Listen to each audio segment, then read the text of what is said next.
Hello नमस्कार आणि तुम्हा सर्वांचं आपल्या चॅनलवर मी नेहा खूप खूप मनापासून स्वागत करते। तर आज म्हटलं आरूला खायचे होते मंचुरियन, त्याच्यासाठी जे जे सामान माझ्याकडे नव्हतं ते मी इथे घेऊन आली।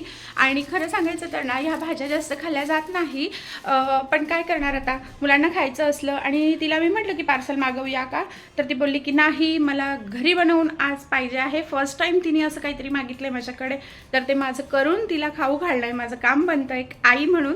आणि आज मी तिच्यासाठी मंचुरियन बनवते आहे। कसं लागतंय ग,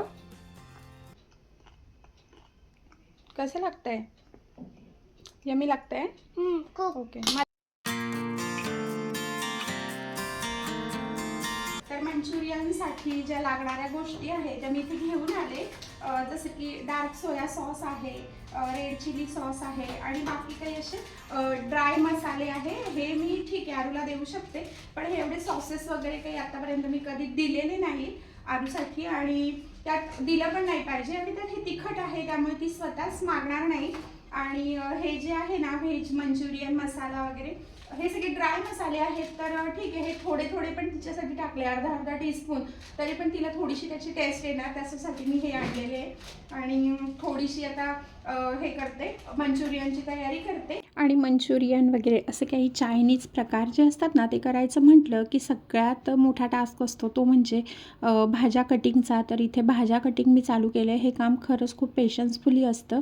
आणि इथे मी सुरू केलं आहे, थोडासा कोबी घालणार आहे याच्यामध्ये, गाजर वगैरे मी काही एवढं आणलं नाही, आरू तशाही खूप साऱ्या भाज्या अशा खात नाही, पण म्हटलं ठीक आहे चला कोबी टाकूया, त्याच्याशिवाय तर चवेत म्हणजे बनणारच नाही मंचुरियन। आणि दुसरं म्हणजे थोडीशी कांदापात वगैरे घालते, आता बघू ती कितपत खाते। बनवायचं होतं तर थोडंसं बनवण्यासाठी एवढा कोबी मी वापरणं हे काही बरोबर नव्हतंच, कारण ते उगाचच मग मी मिक्स करून ठेवलं असतं आणि त्यानंतर एवढे मंचुरियन मी केले पण नसते कदाचित, म्हणून इथे ना थोडंसं 3/4 कटिंग इथे मी करून घेतलं। आणि खरंच एवढा कोबी काही लागणारच नव्हता, त्यामुळे जेवढा पाहिजे तेवढा मी घेतला, थोडासा बारीक असा किसून घेतला की अजून छान लागतो। आणि याचं हे खास रिझनच आहे की बारीक किसणीने यासाठी किसायचं असतं की मंचुरियन ना सॉफ्ट आणि असे छान क्रंची पण होतात, आणि ना त्याला जे काही असा क्रिस्पीनेस येतो ना तो खूप सुंदर येतो। त्यासाठी बारीक किसणीने किसा, नाही तर किसणार नसाल तर बारीक असा चिरून घ्या, खूप छान लागतात मंचुरियन। मी बऱ्याच वेळेस त्याच पद्धतीने केले। आणि हे सगळं करताना हा जो कुटाणा होतो ना हा सगळ्यात आधी आवरून घ्यावा लागतो, नाही तर कुठलंच जे काम आहे ना ते परफेक्ट नाही दिसत आपलं किंवा परफेक्ट नाही होत। त्यामुळे त्याच्या आजूबाजूचं जे जेवण बनवत असतो किंवा असा काही विशेष पदार्थ बनवतो ना, त्यानंतर जो हा आजूबाजूचा पसारा होतो हा पहिले आवरावा असा वाटतो, त्यानंतरच तो पदार्थ परफेक्ट झाल्याचं समाधान मिळतं, हो की नाही? बघा आता या भाज्या कटिंगच्या केलेल्या आहेत त्यामध्ये मी थोडंसं कॉर्नफ्लॉवर, थोडासा मैदा आणि थोडे जे चायनीजचे मसाले आहेत ते थोडे टाकणार आहे अगदी, कारण तिखटही नको व्हायला फार, असं करून मी वेल मिक्स करणार आहे आणि बघू कसे होतात ते। बघा किती सुंदर हे मंचुरियन्स बॉल्स जे आहेत ते इथे तयार आहेत। आणि खरंच मला तरी वाटतं की हे बनवलेले बॉल्स जे आहेत ते आरूला खायला नक्कीच आवडतील। आणि इथे मी थोडीशी अगदी तिच्यासाठी कमी तिखटवाली ग्रेव्ही करते आणि त्यानंतर मग आमच्यासाठी थोडीशी स्पायसी अशी करणार आहे।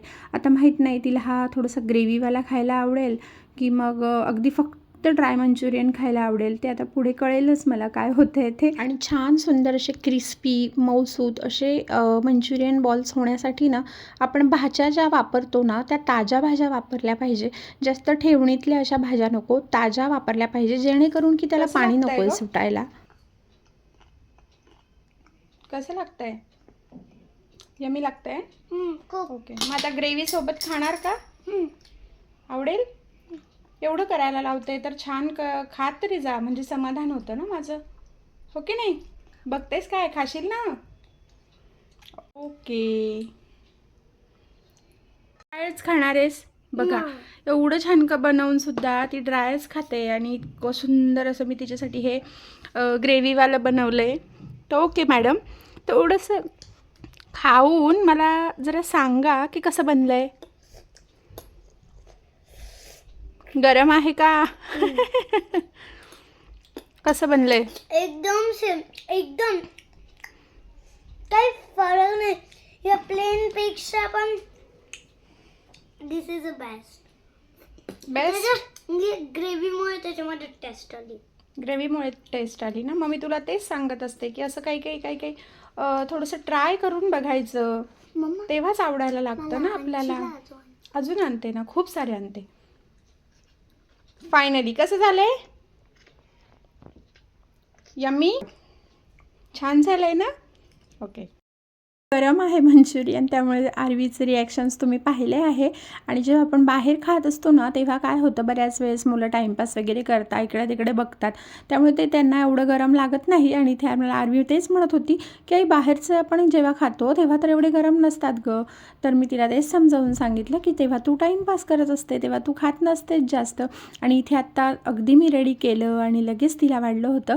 तर पसाराकडे थोडंसं दुर्लक्ष करा, असं काहीतरी पदार्थ आपण वेगळा करण्याचा प्रयत्न केला म्हणजे 4 भांडी ही होणारच आणि ओट्यावर हा पसारा होतच असतो. तर इथे आमच्यासाठीचे पण ग्रेव्हीवाले थोडेसे केले होते, म्हणजे खूप ड्राय असं नको होतं सगळ्यांनाच, म्हणून थोडे ग्रेव्हीवाले केले होते आणि ते पण एकदम सुंदर झालेले आहेत, रेडी झाले आहेत. आता बघा, इतका सुंदर पदार्थ बनवला, पण किचनची अवस्था काही अशी झालेली आहे आणि किचन क्लीन केल्याशिवाय काही आपल्याला ते जे बनवलं आहे ते खाण्यामध्ये सुद्धा मन लागणार नाही. त्याआधी म्हटलं चला चॉपिंग बोर्ड वगैरे, तर मी नाही इथे एवढं पसारा काढत बसत, एवढं यूज करत. पटकन जे पोलपाट आहे त्याच्यावरच मी कटिंग करते आणि सगळं काढून घेतलं. ज्या कढया घासायला टाकायच्या होत्या त्या टाकून दिल्या, चमचे वगैरे, नाईफ वगैरे, ज्या ज्या वस्तू सगळ्या लगेच घासून पुसून ठेवून देण्यासारख्या होत्या ते करून घेतले. एक्स्ट्राचे ग्लास वगैरे सगळे क्लीन केले. बघा ना कसं होतं आपल्यासोबत की जो स्वयंपाक करायचा असतो किंवा काही वेगळा पदार्थ जरी करायचा म्हटलं ना, तर तो पदार्थ बनवण्यापेक्षा पण त्यानंतर किचन क्लिनिंगला जेवढा वेळ जातो ना तो खूप सारा असतो. आणि यात नंतर मला थोडीशी कांद्याची पात हवी होती. म्हटलं चला जोपर्यंत पोलपाट धुवायला टाकत नाही आहे तोपर्यंत पटापट हे पण करून घेऊ. आणि इकडे कोणाला काय हवं आहे वगैरे ते पण बघणं चालू होतं. लगेच आरवीला मला अभ्यासाला सुद्धा बसवायचं होतं, त्यामुळे मी फटाफट इथे कामं करून घेते. हे राहिलेले जे मसाले आहेत ना ते मी सगळे व्यवस्थित पॅक केले, त्याचे जे नॉब्स आहेत ते व्यवस्थित लावून फ्रीजमध्ये ठेवून दिले. आणि बघा किती सुंदर असे मंचुरियन इथे आमचे तयार आहे. तर कशी वाटली तुम्हाला ही डिश हे पण मला सांगा. अतिशय चविष्ट झाले, अप्रतिम झालेले आहेत आणि खाऊन खूप छान वाटलं आम्हाला. आणि अशा पद्धतीने माझं किचनसुद्धा क्लीन झालं आहे. आता भांडी जी आहेत ते मावशी सकाळी येऊन घासतील, त्याआधी मी थोडंसं ते क्लीन करून ठेवते आणि पाटीमध्ये काढून ठेवणार आहे. तर चला, कसं वाटलं तुम्हाला आजचे मंचुरियनचा व्हिडिओ मला कमेंटमध्ये नक्की सांगा. आणि चॅनलवर नवीन असाल तर चॅनलला नक्की सबस्क्राईब करा. व्हिडिओ आवडला असेल तर आठवणीने जिथे व्हिडिओ आवडतो आहे तुम्हाला तिथेच व्हिडिओला लगेच लाईक करा. पुन्हा भेटूया आणखी एका नवीन व्हिडिओसोबत. तोपर्यंत बाय बाय.